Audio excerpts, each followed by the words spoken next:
الحمدللہ رب العالمین والصلاة والسلام علی سید المرسلین اما بعد فاعوذ باللہ من الشیطان الرجیم بسم اللہ الرحمن الرحیم۔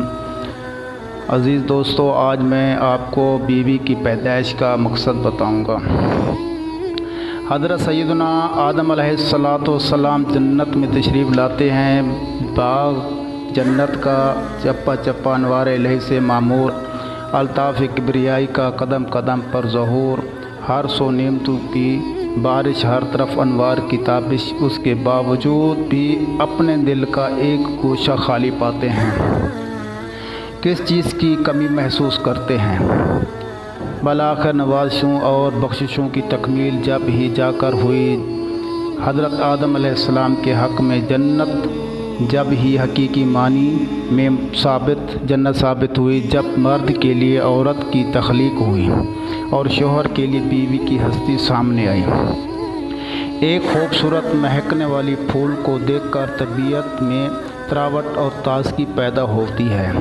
کلیوں کی تبسم اور چنبیلی کی مہک، ہنس مکھ موتیا اور رات کی رانی کے غنچوں کی عطر آمیز خوشبو سے طبیعت جھوم اٹھتی ہے۔ گلاب کی خوشبو اور خوشنمائی، لالا کی رنگینی، شبنم کی کنکی، شفق کی سرخی، کوئل کی کوک، پرندوں کے نغمے، مینا کا چہچہانا، تتلیوں کا البیلا پن، غرض یہ سارے مناظر قدرت دلوں کو نبھاتے ہوئے اور مردہ دلوں میں تازگی امنگ پیدا کر دیتے ہیں۔ مگر فطرت کی یہ ساری رنگینیاں اور چمنزاروں کا یہ سارا حسن و نکھار ایک وجود کے بغیر ناقص و نامکمل ہے۔ اور گراں قدر وجود یا قدرت کا شاہکار کیا ہے؟ وہ ہے عورت کی ہستی، جس میں فطرت کی مذکور بالا ساری ریانیاں پوری طرح سمودی ہو گئی۔ عورت کے وجود کے بغیر فطرت کی ساری گلکاریاں اور اس کے سارے نغمے سونے سے لگتے ہیں۔ عورت کے بغیر زندگی ویران اور بے مزہ ہے۔ دنیا کی ساری رنگینی اور دلچسپی عورت ہی کے دم سے ہے۔ عورت زندگی میں قسم قسم کے رنگ بھرنے والی اور زندگی کو رنگین و مسرت بخشش بنانے والی ہے۔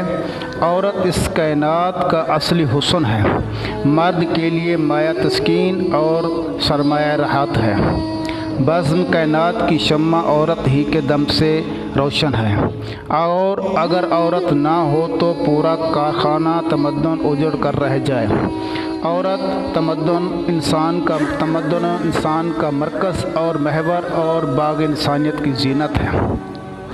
اس کے بغیر مرد کی زندگی بالکل سونی اور بے مزہ سی رہتی ہے۔ عورت ہی کے دم سے زندگی کی گاڑی رواں دواں ہے۔ عورت ہی کے دم سے زندگی کی بہار ہے۔ عورت ہی کے وجود سے زندگی کے خوبصورت نغمے پھوٹتے ہیں اور مردہ دلوں میں زندگی کے نئے ولولے پیدا ہوتے ہیں اور بیدار ہوتے ہیں۔ عورت ہی کی بدولت مرد ہر آن اور ہر لمحے مصروف رہتا ہے، جس کی وجہ سے تہذیب و تمدن کے نئے میدان کھلتے ہیں اور نئی منزلیں سامنے آتی ہیں۔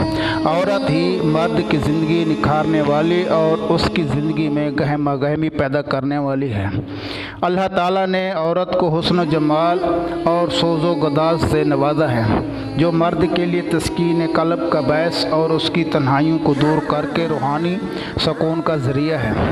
یہی اس کا دل نبھا سکتی ہے، اسے سکون دے سکتی ہے، اسے تازگی بخشتی ہے، تاکہ وہ مسلسل کوششوں میں برابر لگا رہے اور اپنے وظیفہ حیات سے اکتا نہ جائے، ورنہ انسانی زندگی کی گاڑی چلتے رہنے کی بجائے بالکل بند ہو کر رہ جائے گی۔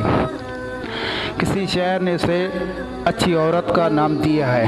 بولتا ہے کہ اے اچھی عورت، تو چمکتا دمکتا ستارہ ہے، 14ویں کا چاند ہے، تو بہتی ہوئی ندی ہے، تو رنگ برنگے پھول کا مہکتا ہوا باغ ہے، تو کائنات کا حسن ہے، تو قدرت الہی کی کاریگری کا بے مثال نمونہ ہے، تو منظر ہے، تو حسین رنگ ہے، تو محبت ہے، تو وفا کی دیوی ہے، تو قربانی کی نشانی ہے، تو شاعر نے اسے کتنے رنگوں سے کتنی یادوں سے اس کو یاد کیا اور اسے آخر میں نیک بانوں کا خطاب بھی کرتا ہے اور کہتا ہے کہ اے نیک بانو، جہاں جہاں تیرے قدم پڑتے ہیں وہاں وہاں تو روشنی پھیلاتی ہے، تو خود سکھ سے رہتی ہے اور دوسروں کو بھی سکھ و چین عطا کرتی ہے، تو ہر چیز کی دلکش، ہر کام کو دلچسپ اور ہر مقام کو گلے گلزار بنا دیتی ہے، تو جنگل کو بھی منگل بنا دیتی ہے،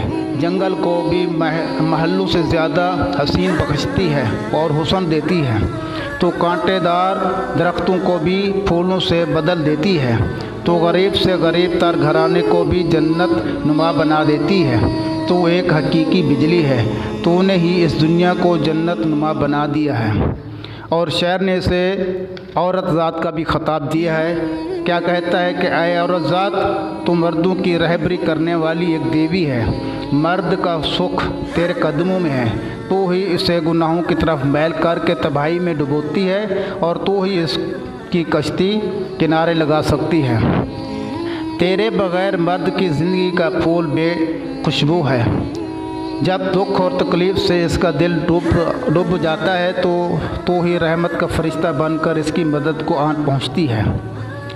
اور شاعر نے اسے شوہر کی سختیوں اور صبر کرنے والی عورت کا نام بھی دیا ہے۔ اس نے کیا خوب کہا ہے کہ تو دوزخ جیسے گھر کو جنت میں بدل سکتی ہے، تو چاہے تو فقیر کو ایک دولت مند اور امیر کو ایک مفلس بنا سکتی ہے، مغرور لوگوں کی گردنوں کو یک لخت جھکا دینے کی طاقت رکھتی ہے، تو مرد کا نصف جز ہے، آدھا جز ہے، اس کے سکھ دکھ کی برابر کی شریک ہے، تو اس کا آدھا ایمان ہے، تو ہی اس کی عزت و وقار ہے۔ اے عورت، تمام مذہبی انسان، اولیاء، حکماء، سلاطین، یہاں تک کہ اللہ تعالیٰ کے پیغمبر نبی کریم صلی اللہ علیہ وآلہ وسلم تجھے ماں کہتے ہیں اور تیری ہی گود میں پلتے ہیں، تو نے ہی ان کو لاڈ پیار دیا ہے، اسی لیے تو اللہ تعالیٰ کے بزرگ اور برتر نبی کریم صلی اللہ علیہ وسلم نے تجھے یہ تمغہ عنایت کیا ہے کہ ماں کے قدموں تلے جنت ہے۔ دنیا کی انتہا اپنا گھر اور گھر کی انتہا عورت ہے، جس گھر میں نیک بیوی ہو تو اس گھر میں 4 چاند لگ جاتے ہیں۔ نیک بیوی والا گھر خوش بختی اور مسکراہٹوں سے ہمیشہ نمریز رہتا ہے۔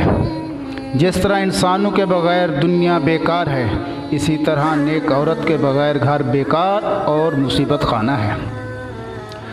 کسی باپ نے اپنی بیٹی سے کیا خوب کہا ہے کہ اے نیک بیٹی، تو گھر کی رانی ہو کر جا، تو اپنے اس حکومتی تخت پر مہارانی ہو کر جلوہ افروز اور مرد کو حکم دے کہ وہ دین کی رعایت رکھتے ہوئے تیری ہر بات مانے گا، لیکن ابھی رک جا، اس اقتدار کی باغ دوڑ اپنے ہاتھ میں لینے سے پہلے تجھے کچھ قربانیاں دینی ہوں گی۔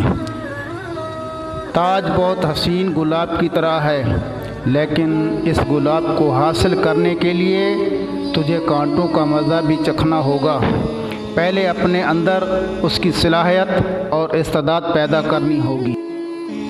سرخ روح ہوتا ہے انسان ٹھوکریں کھانے کے بعد، رنگ لاتی ہے حنا پتھر پہ گھس جانے کے بعد۔